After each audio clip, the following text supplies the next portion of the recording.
Assalamualaikum warahmatullahi wabarakatuh. Adik-adik semuanya, saya Nur Azizah dari Program Studi Ilmu Hubungan Internasional Universitas Muhammadiyah Yogyakarta. Kali ini kita akan mempelajari tentang teori hubungan internasional sesi 1 dan hari ini kita akan membahas topik yang sangat mendasar, yaitu tentang apa itu teori. Ketika kita mempelajari teori, sebetulnya sering sekali kita juga mempelajari filsafat politik, ya. Jadi teori yang sering kita bicarakan di dalam teori hubungan internasional itu ada dua jenis. Yang pertama adalah teori yang bersifat normatif, dan yang kedua adalah teori yang bersifat empirik. Teori yang bersifat normatif ini sebetulnya lebih pembicaraannya ke arah filsafat politik. Misalnya, kita membahas tentang apa seharusnya tujuan dari politik internasional. Bagaimana sebaiknya hubungan antar negara. Nah, ini termasuk pada konteks filsafat politik. Sedangkan teori empirik adalah teori yang menjawab pertanyaan-pertanyaan yang sifatnya bersifat empirik. Empirik adalah sesuatu yang memang terjadi, dapat kita lihat, dapat kita indera secara langsung.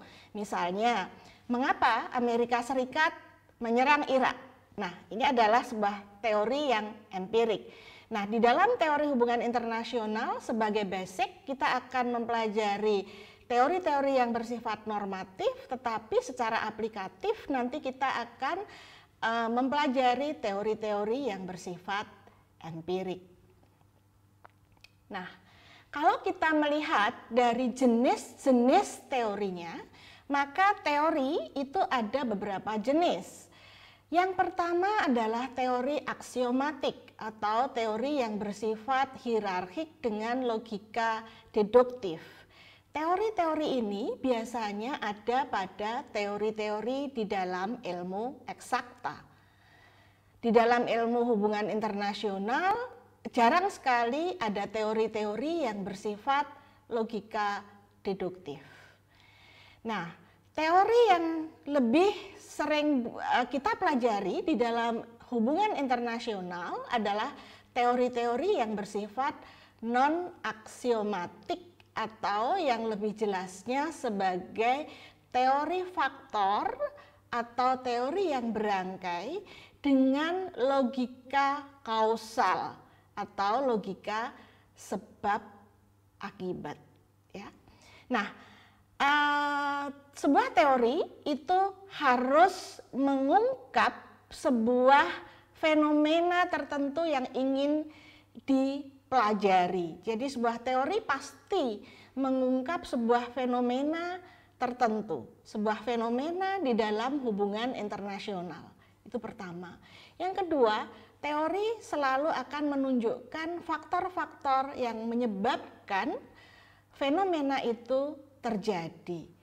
Ayo kita lihat bagaimana definisi teori secara lebih jelas. Teori selalu akan menjawab pertanyaan mengapa, ya.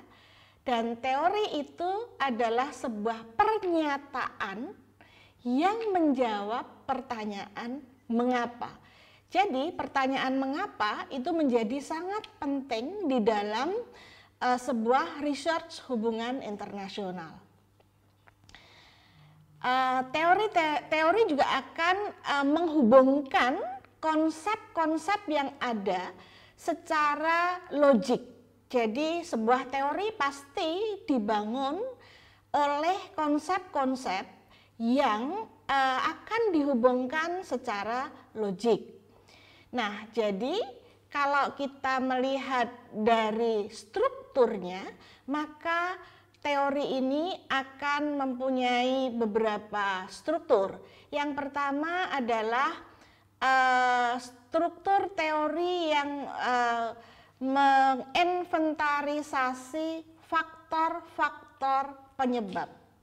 Jadi di sini ada independent variable dan ada dependent variable, sehingga di sini sebuah dependent variable itu terjadi, sebuah fenomena. Dependent variable adalah sebuah fenomena yang terjadi. Sebuah fenomena yang terjadi, misalnya mengapa Amerika Serikat menyerang Irak adalah sebuah fenomena. Kemudian independent variabelnya, faktor penyebabnya ada berapa? Misalnya ada A, ada B, ada C. Maka struktur teori ini adalah inventarisasi faktor-faktor yang menyebabkan terjadinya sebuah fenomena. Nah, selain itu, teori juga dapat menginventarisasi faktor-faktor yang akan merupakan sebuah akibat dari sebuah variabel. Jadi misalnya integrasi ekonomi itu dapat mengakibatkan banyak hal.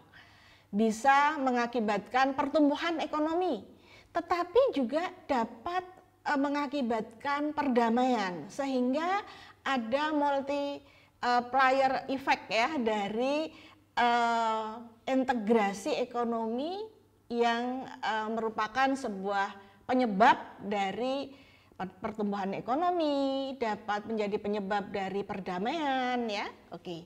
Jadi ini adalah inventarisasi faktor penyebab. Inventarisasi faktor akibat. Nah, yang berikutnya pola teori yang mungkin adalah teori yang bersifat lingkaran, begitu ya. Teori yang bersifat lingkaran atau sering dikenal dengan pola proposisi berangkai. Misalnya adalah teori yang terkenal dengan vicious circle of poverty. Di dalam teori ini misalnya ketika penghasilan itu rendah, maka pasti tabungan juga akan rendah. Nah, ketika tabungan rendah, maka investasi juga akan rendah. Nah, ketika investasi rendah, maka produktivitas akan rendah. Nah, ketika produktivitas akan rendah, akan mengakibatkan lagi penghasilan akan rendah juga. Nah, ini jadi merupakan sebuah proposisi yang berangkai. Jadi pada prinsipnya ada 3 pola tersebut. Oke, ayo kita lihat bagaimana contohnya. Salah satu contoh yang paling mudah dipahami di dalam teori hubungan internasional adalah teori yang menghubungkan antara konsep ya foreign policy dengan konsep kepentingan nasional, atau foreign policy dihubungkan dengan national interest. Ini salah satu teori utama yang dikembangkan oleh paradigma realis. Jadi di sini sebuah foreign policy ya, foreign policy itu sebetulnya merupakan suatu akibat, sesuatu dependent variable yang akan dipengaruhi atau diarahkan oleh national interest dari negara tersebut.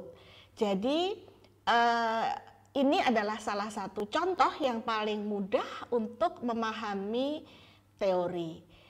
Nah, jadi di sini kelihatan ada 2 variabel, dependent variable dan independent variable yang mempunyai logika sebab akibat ya.